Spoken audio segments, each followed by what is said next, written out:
एक पति जो पिछले 5 सालों से अपनी बीवी के लिए रोज सुबह उठकर नाश्ता बनाता था, एक सुबह अचानक हाथ में चाकू लेकर कहता है कि वो अब और जीना नहीं चाहता, जिसे सुनकर पत्नी के होश उड़ जाते हैं। वो घबराकर फौरन अपने पति के हाथ से वो चाकू छीन लेती है। शुरू में तो पत्नी को लगा कि शायद उसके पति की नींद पूरी नहीं हुई है, पर आगे सिचुएशन और बिगड़ने वाली थी। पति की हालत अब दिन ब दिन और भी अजीब होती जा रही थी। वो हर रोज ऑफिस से आकर कूड़ेदान के सामने चुपचाप खड़ा रहता था, यहाँ तक कि उसका फेवरेट चीज भी अब कटोरी में वैसे का वैसा ही पड़ा रहता था। कभी कभी तो वो ऑफिस जाते हुए अपना मोबाइल फोन ले जाना भी भूल जाता था। और फिर एक दिन दोनों हॉस्पिटल पहुंचे। वहां जाकर पति को पता चला कि उसे डिप्रेशन है और इसकी वजह वो थी जिससे शायद 80% लोग गुजरते हैं। अपनी शादी के 5 सालों में गाउची हर रोज आधा घंटा पहले उठकर पत्नी के लिए नाश्ता तैयार करता था। वो एक परफेक्ट पति था जो ऑफिस जाने से पहले हमेशा अपनी पत्नी को प्यार से बाय बोल कर जाता था। उसका घर कंपनी से बहुत दूर था, इसलिए उसे रोज भीड़ वाली मेट्रो में 2 घंटे का लंबा सफर करना पड़ता था। गाउची एक फॉरेन कंपनी में आफ्टर सेल्स कस्टमर सर्विस का काम करता था, जहाँ काम का प्रेशर कल्पना से भी परे था। उसे न सिर्फ अपने लीडर की डांट फटकार सहनी पड़ती थी, बल्कि कस्टमर्स की अजीब शिकायतें और गालियां भी सुननी पड़ती थी। लेकिन वो बस एक झूठी मुस्कान के साथ सारे दर्द और तकलीफ को चुपचाप सहता रहता और अकेले ही ये प्रेशर झेलता था। दूसरी तरफ उसकी पत्नी शाओचिन की लाइफ काफी आरामदायक और टेंशन फ्री थी। वो घर पर रहकर पूरे दिल से अपनी फेवरेट कॉमिक्स बनाती थी। हमेशा से एक प्रोफेशनल कॉमिक्स आर्टिस्ट बनने का सपना था, लेकिन असलियत में उसकी कॉमिक्स बार बार रिजेक्ट हो रही थी। उसके सपने और हकीकत के बीच एक बहुत लंबा फासला बाकी था। दिन ब दिन साल दर साल इस जबरदस्त काम के प्रेशर और मेंटल टॉर्चर ने धीरे धीरे गाउची के मन को खोखला कर दिया था, जिसके चलते उसकी हिम्मत की दीवार धीरे धीरे ढह गई और वो डिप्रेशन के अंधेरे में पूरी तरह डूब गया। वो यहाँ तक सोचने लगा कि काश वो कचरा होता, ताकि उसे यूं ही पड़े रहना पड़ता और जिंदगी का कोई बोझ नहीं उठाना पड़ता। लेकिन अपनी पत्नी को परेशान न करने के लिए गाउची ने अपनी जिंदगी को नॉर्मल बनाए रखने की पूरी कोशिश की। वो ऐसे बर्ताव करता था जैसे कुछ हुआ ही न हो। लेकिन शाओचिन ने अपने पति के इस राज को जान लिया था। दरअसल शाओचिन की कई सालों से एक आदत थी। वो कॉमिक्स के जरिए पति की जिंदगी के छोटे छोटे पल रिकॉर्ड करती थी, कि मिलने और प्यार में पढ़ने के प्यारे मोमेंट से लेकर शादी के बाद के हर आम दिन तक। इन कॉमिक्स ने उनके प्यार को बढ़ते हुए देखा था। ये उनकी लव स्टोरी का एक सबूत थी। और अब इन्हीं कॉमिक्स के जरिए शाओचिन ने पति के अजीब बर्ताव को नोटिस किया, जैसे कि उसकी घटती हुई भूख, उसे अक्सर होने वाली अजीब बेचैनी और नींद की क्वालिटी में भारी गिरावट भी नजर आ रही थी। ये सब देखकर वो हैरान रह जाती है। सभी डिटेल्स से शाओचिन को एहसास हो गया कि उसका पति शायद डिप्रेशन का शिकार हो गया है। वो फौरन परेशान होकर डिप्रेशन के बारे में जानकारी ढूंढने लगी, ताकि वो अपने पति को ठीक कर सके। शाओचिन ने फैसला किया कि वो सबसे पहले डाइट और आराम से अपने पति को ठीक करने की कोशिश करेगी। उसने अपने पति के पसंद का बहुत सारा सामान खरीदा और किचन में घंटों मेहनत करके एक शानदार डिनर तैयार किया। हर डिश में उसके पति के लिए बेशुमार प्यार और केयर झलक रही थी। लेकिन गाउची ने बस एक नजर उस खाने को देखा और बिना हाथ लगाए ही कह दिया कि वो थक गया है और सोना चाहता है। उसका थका हुआ चेहरा देखकर शाओचिन का दिल टूट गया। समझ गई कि उसके पति की हालत उसकी सोच से कहीं ज्यादा सीरियस है और अगर ऐसा ही चलता रहा तो उसकी बीमारी और बिगड़ जाएगी, जिसके नतीजे बहुत भयानक हो सकते थे। इसलिए शाओचिन ने पति को नौकरी छोड़ने को कहा। लेकिन गाउची इस बात के लिए बिल्कुल भी राजी नहीं था। वो जानता था कि अगर उसकी इनकम बंद हो गई तो पत्नी पर बहुत प्रेशर आ जाएगा, और अगर उसकी बीमारी की वजह से पत्नी मुश्किल में पड़ गई तो उसे पूरी जिंदगी इस बात का पछतावा रहेगा। अपने जिद्दी पति को देखकर शाओचिन को गुस्सा भी आया और चिंता भी हुई। आखिर में उसने दिल पर पत्थर रखकर उसे धमकी दी। उसने कहा, अगर तुमने नौकरी नहीं छोड़ी तो मैं तुमसे तलाक ले लूंगी। ये सुनकर गाउची शॉक हो गया। अपनी पत्नी की आंखों में देखने के बाद उसने मजबूरी में अपना इस्तीफा लिखना शुरू कर दिया। अगले दिन पति अपना इस्तीफा देने के लिए कंपनी जाने को तैयार हुआ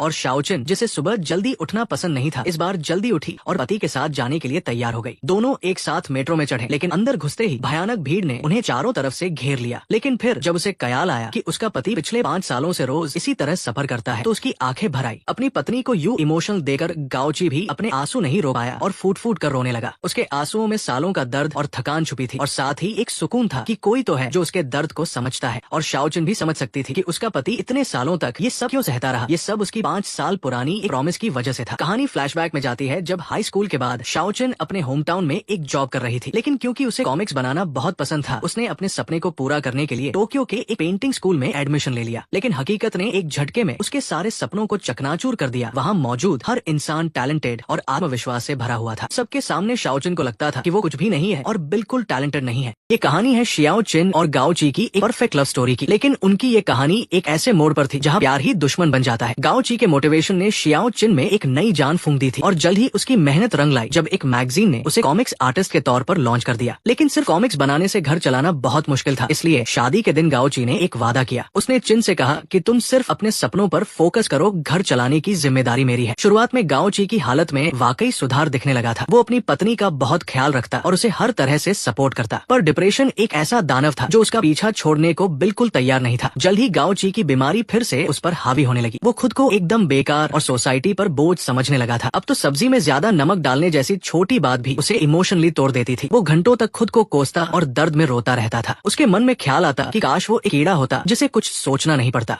अपने पति की ये दर्दनाक हालत देखकर शियाओ चिन का दिल टूट जाता था। वो लगातार उसे हिम्मत देती रहती थी। पत्नी के प्यार और सपोर्ट से गाओ ची की हालत थोड़ी संभली, लेकिन अब वो दिन दिन भर बस बिस्तर पर सोया रहता था। वो अक्सर गहरी नींद में बेहोश सा पड़ा रहता था। उधर गाओ ची की जॉब छूटने के बाद घर की फाइनेंशियल कंडीशन बिगड़ रही थी। शियाओ चिन को एहसास हो गया कि अगर ऐसा ही चला तो गुजारा करना भी मुश्किल हो जाएगा। इसलिए घर को संभालने के लिए चिन ने हिम्मत करके एक कॉमिक्स पब्लिशर के ऑफिस जाने का फैसला किया। उसे उम्मीद थी कि अपनी कॉमिक्स बेचकर वो कुछ पैसे कमा लेगी, लेकिन असलियत ने उसे तगड़ा झटका दिया। वहाँ एडिटर ने उसकी कॉमिक्स को मार्केट के हिसाब से बोरिंग बताकर रिजेक्ट कर दिया। ये सुनकर चिन पूरी तरह टूट गई, लेकिन उसने अभी तक हिम्मत नहीं हारी थी। वो एडिटर से गिड़गिड़ाकर एक और मौका देने की रिक्वेस्ट करने लगी। उसकी आंखों में बेबसी और एक आखिरी उम्मीद साफ दिख रही थी। वो एडिटर के सामने मौके की भीख मांग रही थी। उसने रिक्वेस्ट की कि उसे बस एक मौका चाहिए। एडिटर उसके इस डेडिकेशन से इम्प्रेस हो गया और उसे एक चांस देने का फैसला किया, लेकिन शर्त ये थी कि उसे ऑडियंस के टेस्ट के हिसाब से कॉमिक्स में बड़े बदलाव करने होंगे। शियाओ चिन भौरन मान गई, क्योंकि यही उसकी आखिरी उम्मीद थी। घर आकर चिन ने ये खुशखबरी अपने पति को दी, जिसे सुनकर वो भी खुश हुआ,